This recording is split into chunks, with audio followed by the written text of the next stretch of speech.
Welcome back to part two. Today we're going to be trying to clean up some of these aluminum parts. As you can see, they are kind of dirty just from corrosion over time. This is the upper valve cover. But we'll be cleaning that up, the intake horn probably. So let's get at it. Now I do have a sandblast cabinet, but we're not going to be using that today because I need to get some replacement glass.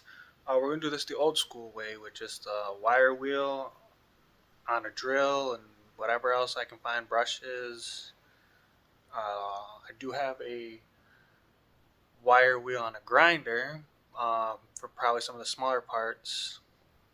But let me get it set up and we'll just get started cleaning with the valve covers or whatever we can find that needs to be cleaned up. Alright, so we got our drill set up. The wire wheel. Just start going to town.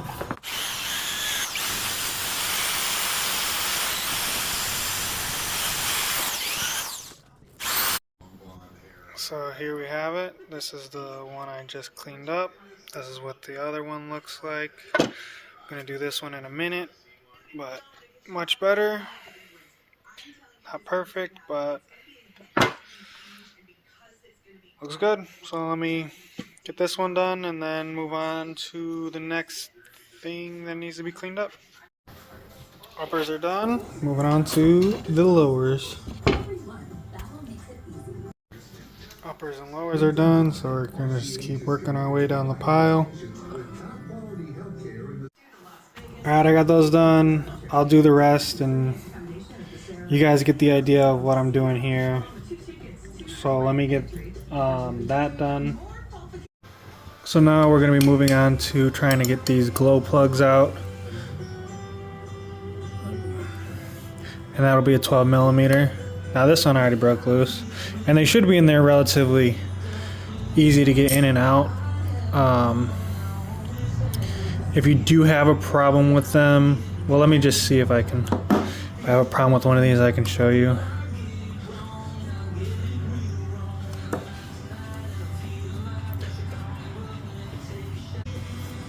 Alright, so I'm having a problem with this one, so let me show you. You switch this around.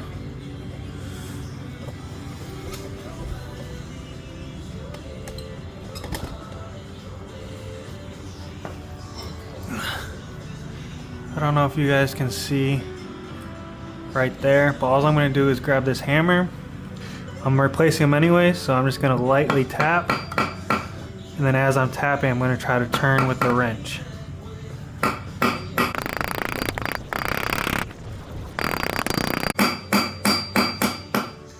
See that? Now you just work it back and forth.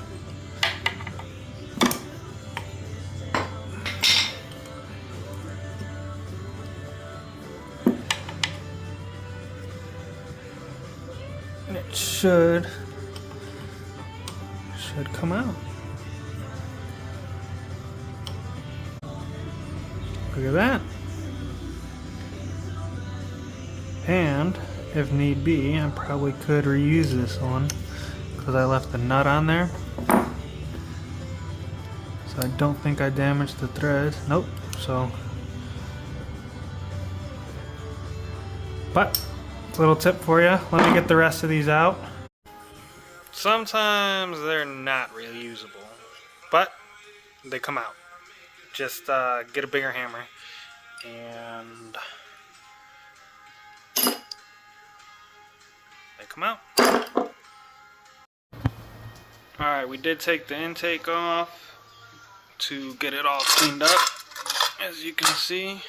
So we're going to run a bead of high temp gray RTV around the intake and then put it back on. I'll do that for both cylinder heads. We'll keep moving forward on trying to get the heads back on. So let me get that done. Intake manifolds are on. I will be, I'm putting on the driver side manifold. If you remember, I took that off with it and just removed it from the up pipe. I cleaned up the bolts. So I'm going to be throwing some some anti-seize on there, tightening these back up, and then moving forward. This is what we're sitting at. Got all this right here already cleaned up. I got the valve covers in the back. They're over there cleaned up. Let's see here. I have these per side. This is going to be driver's side, passenger side. I'm going to clean that stuff up. But it's getting kind of late and the wife isn't feeling well, so I'm going to call it here. And then tomorrow, I'm hoping I can get the cylinder heads on. And what else? At least the cylinder heads on and keep moving forward little by little. I know it's taking a little bit of time, but life doesn't stop. It's a 500,000 mile truck.